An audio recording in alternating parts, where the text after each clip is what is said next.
Bismillahirrahmanirrahim. Welcome to class 7th, lecture number 27, topic angles and exercise 10b with question number 5. Dear students, angles को लेके हम अपने काफ़ी सारे लेक्चर्स कर चुके हैं। एंगल्स में हम लोगों ने स्ट्रेट लाइन पे टोटल एंगल मीन 180 डिग्री देखा, एक पॉइंट पे एंगल 360, दो लाइंस जब एक दूसरे को क्रॉस करती हैं तो हमारे पास जो 4 एंगल्स में वहाँ पे कन्वर्जन होती है उसमें ऑपोजिट एंगल्स जो होते हैं वो साइज़ में इक्वल होते हैं, जिनको हम कहते हैं कि ये वर्टिकल ऑपोजिट एंगल्स हैं। और इसके बाद दो पैरेलल लाइंस के दरमियान जब एक स्ट्रेट लाइन, जिसको हम ट्रांसवर्सल का नाम देते हैं, ट्रांसवर्सल लाइन जब कट करती है दो पैरेलल लाइंस को, तो उस वक्त हमारे पास एफ शेप में करस्पॉन्डिंग एंगल्स, जेड शेप में ऑल्टरनेट एंगल्स और सी शेप में इंटीरियर एंगल्स हमें अवेलेबल होते हैं। डियर स्टूडेंट्स, यहाँ पे याद रखें कि जब पैरेलल लाइंस को एक ट्रांसवर्सल कट करी होती है और ये एंगल जब हम पैरेलल लाइंस के दरमियान में फाइंड आउट करते हैं तो करस्पॉन्डिंग एंगल्स और ऑल्टरनेट एंगल हमेशा साइज में इक्वल होते हैं और इंटीरियर एंगल्स का जो सम है वो 180 के इक्वल होता है। इन चीज़ों को सामने रखते हुए हम यहाँ पे अपने क्वेश्चन नंबर 5 के तीनों पार्ट्स यहाँ पे सॉल्व करेंगे।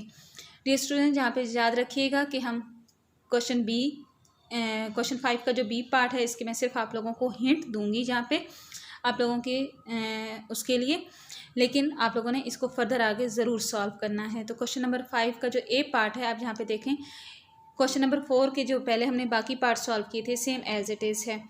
दो पैरेलल लाइंस, एक देखें ऊपर आपको और एक नीचे आपको लोगों को नज़र आ रही होगी, लेकिन उसके साथ देखें जो एक ट्रांसवर्सल, ये देखें जो साइड पे इस दोनों को कट कर रही है वो एक स्ट्रेट लाइन नहीं है, जबकि वो एक पॉइंट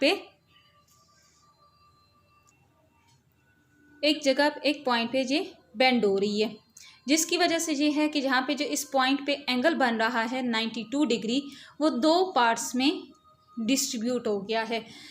हमने क्या किया है कि इस स्ट्रेट लाइन को जिस जगह से ये जो ट्रांसवर्सल है बेंड हो रही थी, हमने उस जगह से एक पैरेलल लाइन कंस्ट्रक्ट की है, जिसकी वजह से जहाँ पे इस कॉर्नर पे जो एंगल 92 हमारे पास जो गिवन था वो एंगल जो है इस कंस्ट्रक्शन की वजह से दो पार्ट्स में डिस्ट्रीब्यूट हो गई है।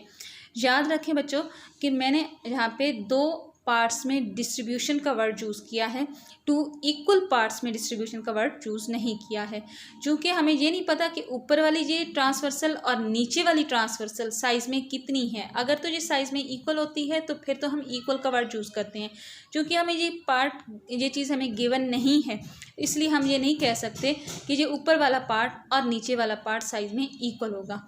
इसलिए हम यहाँ पे क्या करते हैं कि इनको हम अननोन का नाम दे देते हैं अपनी मर्ज़ी से।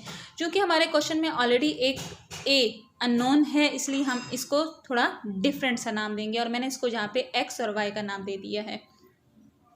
अब आपको याद होना चाहिए कि ये एक्स और वाई जो दो पार्ट हुए हैं ये किसके हुए हैं, ये 92 के हुए हैं। सो एक्स और प्लस वाई ये मिलके हमारे पास 92 एंगल बना रहे हैं।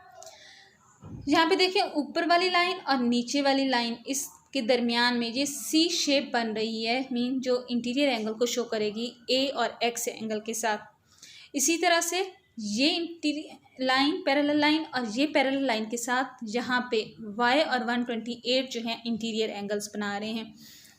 यहाँ पे नीचे क्वेश्चन को मैंने सॉल्व कर दिया है, इसको आप साथ साथ देखें और यहाँ पे इसको a की वैल्यू यहाँ से फाइंड आउट कर लें। इसी तरह से हमारे पास b पार्ट है, जिसके मैं आपको यहाँ पे हिंट दूंगी कि हमारे पास दो पैरेलल लाइन्स हैं और एक स्ट्रेट सीधी, जिस तरह से हमने शुरू के क्वेश्चन सॉल्व किए थे, एक स्ट्रेट लाइन जो है ट्रांसवर्सल इन दोनों लाइंस को कट कर रही है। अब गिवन में ये है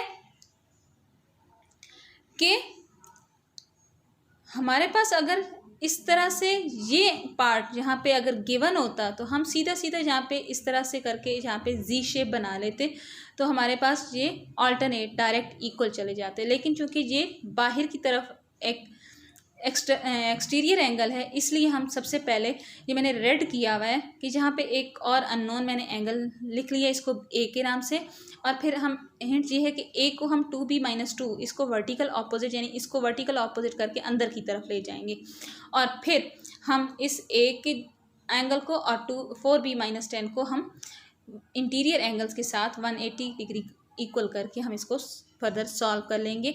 याद रहे बेटे कि हमारे पास जहाँ पे अननोन जो है ये बी पार्ट है, अननोन बी है। इस बी की वैल्यू हमने यहाँ पे एक्चुअली फाइंड आउट करनी है। आगे जाके हम इस ए में हम अपनी 2b-2 की वैल्यू पुट कर देंगे और फिर फर्दर इसको सॉल्व करके बी की वैल्यू फाइंड आउट कर लेंगे। असल जो क्वेश्चन है हमारे पास, हम सी पार्ट पे आते हैं जिसको हम डिटेल के साथ देखेंगे। हमारे पास दो पैरेलल लाइंस हैं, एक ऊपर की तरफ है और थोड़ा सा नीचे करके ये नीचे की तरफ एक पैरेलल लाइंस है। ये पैरेलल लाइंस ऊपर शो हो रहे हैं हमारे सिंबल इसके।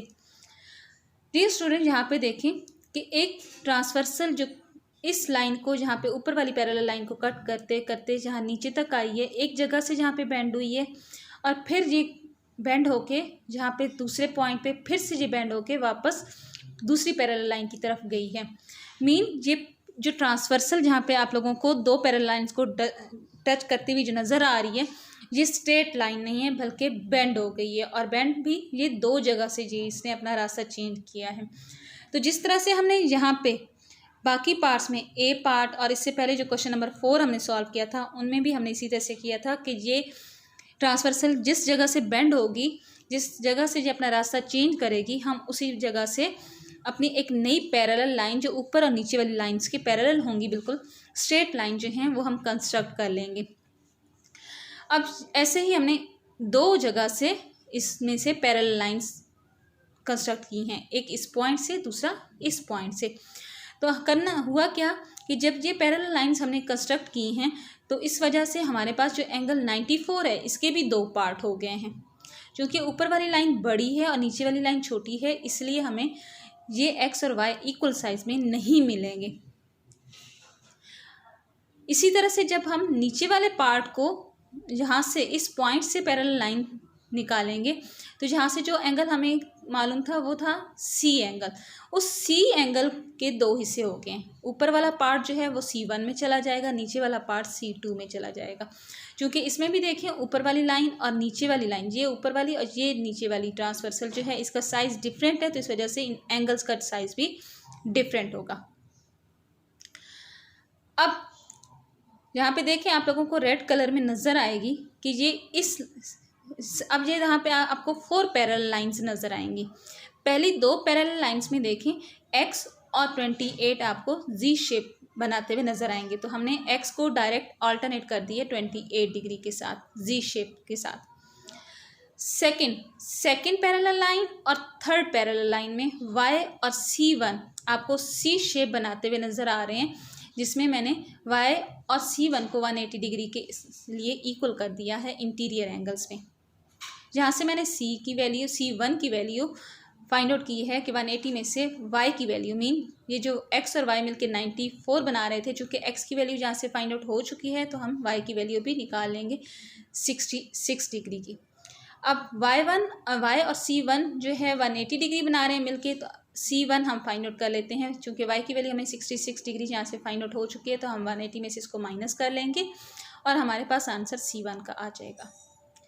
अब सेकंड क्वेश्चन है जी, ये थर्ड पैरेलल लाइन और फोर्थ पैरेलल लाइन के साथ आप देखें सी शेप आप लोगों को नज़र आ रही है C2 और 19 डिग्री के साथ। तो हमने क्या किया, C2 और 19 डिग्री जो है वो मिलके हमारे पास 180 डिग्री मीन इंटीरियर एंगल्स बना रहे हैं। यहाँ से मैंने C2 को फाइंड आउट किया है 180 में से 19 को माइनस करके, मीन 161 डिग्री। अब चूँकि हमारे क्वेश्चन का अननोन जो था वो है C, तो हमने C का आंसर निकाला है।